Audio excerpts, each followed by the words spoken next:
ನಮಸ್ಕಾರ ವೀಕ್ಷಕರೇ, ಅಪರ್ಣಾರ ಅಂತಿಮ ದರ್ಶನಕ್ಕೆ ಆಗಮಿಸುತ್ತಿರುವ ಸಾರ್ವಜನಿಕರಿಗೆ ಪತಿ ನಾಗರಾಜ್ ವಿಶೇಷ ಮನವಿಯನ್ನ ಮಾಡಿಕೊಂಡಿದ್ದಾರೆ.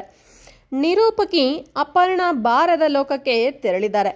ಅಪರ್ಣಾನ ನೆನೆದು ಪತಿ ನಾಗರಾಜ್ ವಸ್ತಾರೆ ಕಣ್ಣೀರಿಟ್ಟಿದ್ದಾರೆ. ನಾಗರಾಜ್ ವಸ್ತಾರೆ ಪತ್ನಿಯ ಮನದಾಳ ಮಾತನ್ನ ಹೇಳ್ಕೊಂಡಿದ್ದಾರೆ. ಕಳೆದ 2 ವರ್ಷದಿಂದ ಕ್ಯಾನ್ಸರ್ನಿಂದ ಬಳಲುತ್ತಿದ್ದ ಅಪರ್ಣಾ ಅವರು ನಿನ್ನೆ ರಾತ್ರಿ 9:30 ವೇಳೆಗೆ ಚಿಕಿತ್ಸೆ ಫಲಕಾರಿ ಆಗದೆ ಬದುಕಿನ ಪ್ರಯಾಣವನ್ನ ಮುಗಿಸಿದ್ದಾರೆ.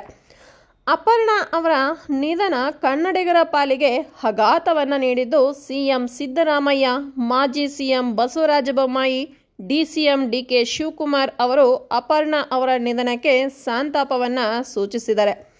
ಅಪರ್ಣಾ ಅವರ ಅಂತಿಮ ದರ್ಶನಕ್ಕೆ ನಗರದ ಬನಶಂಕರಿ 2ನೇ ಹಂತದಲ್ಲಿರುವ ಮನೆಯಲ್ಲಿ ಸಾರ್ವಜನಿಕರ ಅಂತಿಮ ದರ್ಶನಕ್ಕೆ ವ್ಯವಸ್ಥೆಯನ್ನ ಕಲ್ಪಿಸಲಾಗಿದೆ. ಮನೆ ಮುಂದೆ ಶಾಮಿಯಾನ ಹಾಕಿ ಅಂತಿಮ ದರ್ಶನಕ್ಕೆ ವ್ಯವಸ್ಥೆ ಮಾಡಲಾಗಿದ್ದು, ಮನೆ ಬಳಿ ನೀರವ ಮೌನ ಆರವಿಸಿದೆ. ಕುಟುಂಬಸ್ಥರು ಹಾಗೂ ಸ್ನೇಹಿತರಿಂದ ಅಂತಿಮ ದರ್ಶನ ಪಡೆದುಕೊಂಡಿದ್ದು, ಇದೇ ವೇಳೆಯೇ ಅಪರ್ಣಾ ಅವರ ಅಂತಿಮ ದರ್ಶನಕ್ಕೆ ಬರುವ ಅಭಿಮಾನಿಗಳಿಗೆ ಪತಿ ನಾಗರಾಜ್ ಅವರು ವಿಶೇಷ ಮನವಿಯನ್ನ ಮಾಡಿಕೊಂಡಿದ್ದಾರೆ. ನಾಗರಾಜ್ ಅವರ ಪೋಸ್ಟ್ನಲ್ಲಿ ಏನಿದೆ ಅಂತ ನೋಡೋದಾದ್ರೆ, ನಮಸ್ಕಾರ. ನನ್ನ ವೈಯಕ್ತಿಕ ಬದುಕಿನ ಈ ದುರ್ದೈವದ ಹೊತ್ತಿನಲ್ಲಿ ಅರ್ಪಣೆಯನ್ನ ಸ್ಮರಿಸುವ ಎಲ್ಲರಿಗೂ ಚಿರಋಣಿ.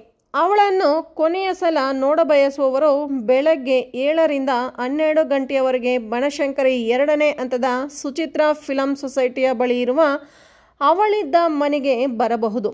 ದಯಮಾಡಿ ಬರಿಗೈಯಲ್ಲಿ ಬಂದರೆ ಹೆಚ್ಚು ಒಳ್ಳೆಯದು. 2-3 ತಾಸಿರುವ ಹೂಹಾರ ಬಾಡಿಯಲ್ಲಿ ಇಷ್ಟು ಕಾಲ ಅವಳು ಕಾಪಿಟ್ಟ ನನ್ನ ಮನಸ್ಸುಗಳ ಸುತ್ತಲಿನ ಕಸ ಹೆಚ್ಚಾಗುತ್ತೆ, ಊರಿಂದ ಅಂದಗೆಟ್ಟುತ್ತೆ. ಪ್ಲಾಸ್ಟಿಕ್ ಪಾಲಿಥಿನ್ನುಗಳಂತೂ ಸುತಾರಾಮ್ ಬೇಡ.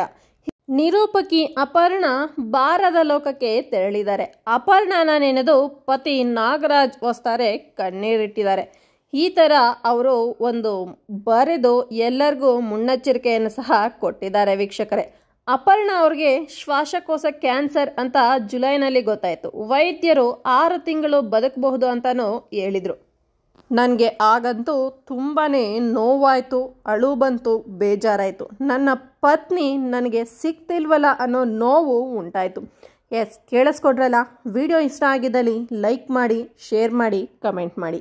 ಇನ್ನೂ ಯಾರೆಲ್ಲ ನನ್ನ ಚಾನಲನ್ನು ಸಬ್ಸ್ಕ್ರೈಬ್ ಮಾಡ್ದಿರಾ ನೋಡ್ತಿದ್ದೀರೋ ದಯವಿಟ್ಟು ಈ ಕೂಡಲೇ ಸಬ್ಸ್ಕ್ರೈಬ್ ಮಾಡಿ. Thank you.